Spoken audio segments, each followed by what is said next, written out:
عليكم ورحمة الله وبركاته. أهلا بيكم معايا في قناة عالم ليمو. النهاردة معادنا مع فيديو جديد وهنتكلم فيه عن برج القاهرة. برج القاهرة من المعالم السياحية المهمة، اتبنى بين عامي 1956 و 1961 من الخرسانة المسلحة على شكل زهرة اللوتس المصرية، ويقع في قلب القاهرة على جزيرة الزمالك بنهر النيل. ويوجد على قمة برج القاهرة مطعم سياحي على منصة دوارة تدور برواد المطعم ليروا معالم القاهرة من كل الجوانب.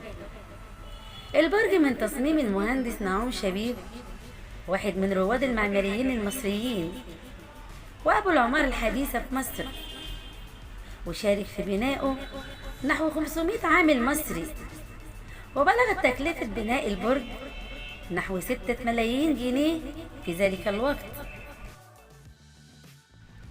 البرج من الخارج. البرج ارتفاعه من الخارج 187 متر، وهو أعلى من الهرم الأكبر بالجيزة بحوالي 43 متر.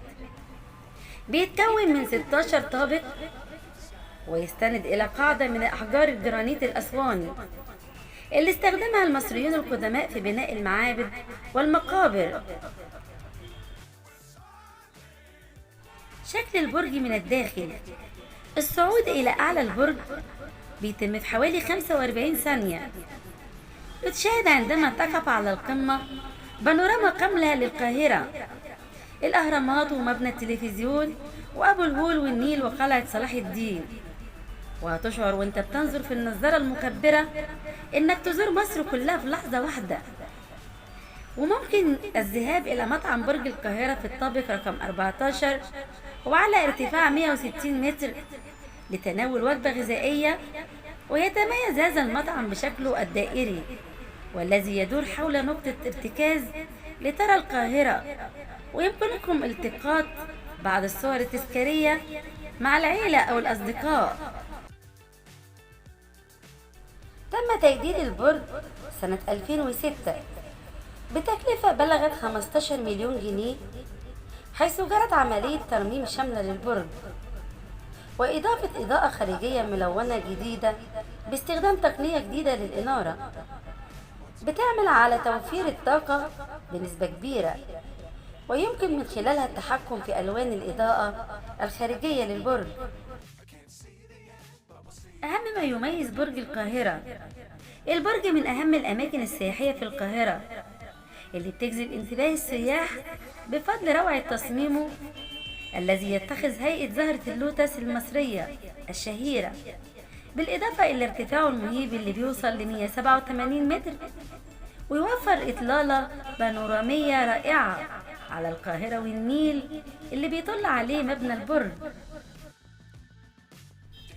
برج القاهرة ناطحة سحاب من أبرز معالم القاهرة ورمز من رموز السياحة في القاهرة، يقبل على زيارته سياح من جميع أنحاء العالم، وذلك منذ تأسيسه عام 1961 للاستمتاع برؤية الإنجازات الهندسية التي تنعكس عليه.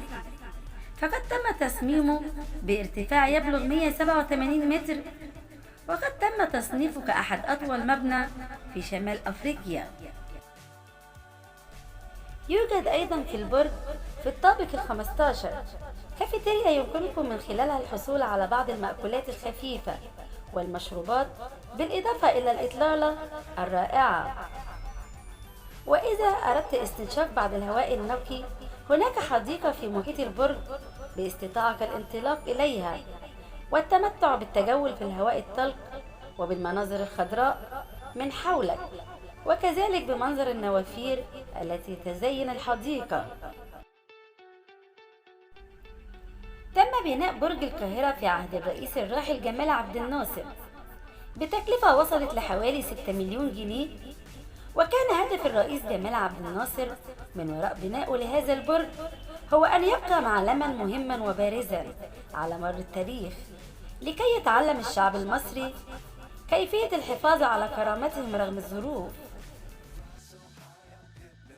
لم يقتصر دور برج القاهرة في فترة الستينات على أنه معلما سياحيا بارزا للعاصمة، بل تجاوز ذلك وتم تحويله إلى مركز لبث الإذاعات السرية والعلنية من القاهرة لتغطي قارتي آسيا وأفريقيا.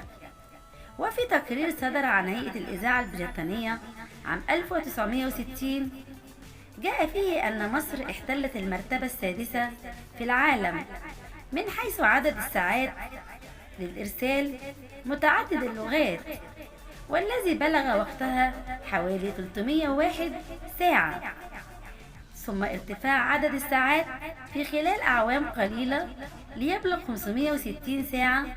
ويقال أن هذه الإذاعات الثورية كانت سببا من أسباب العدوان الثلاثي على مصر عام 1956. وفي عام 2006 بدأت عمليات ترميم وتجديد برج القاهرة، واستغرقت هذه العملية حوالي عامين، أي من 2006 ل 2008. نفذتها شركة المقاولون العرب المصرية بتكلفة حوالي 15 مليون جنيه. تضمنت أعمال الترميم معالجة خرسانة البرج وإضافة 3 طوابق هياكل معدنية أسفل البرج، كما تم إضافة سلم للطوارئ. وفي عام 2008 تم افتتاح البرج مرة أخرى بعد أن زينت واجهته بإضاءات خارجية لتحاكي جمال القاهرة ليلا. ما هي قصة بناء برج القاهرة؟ يلخص اللواء دكتور عادل شاهين قصة تشييد برج القاهرة في مقدمة كتابه، فيصفها بأنها تجسيد حي لحب مصر، ودرس لكل من تسول له نفسه أن يفكر يوما في شراء ذمم أبنائها أو يكسر إرادتها أو يحاول استئناسها لتحيد عن دورها القومي في محيط أمتها العربية ودورها الإفريقي والإقليمي والدولي.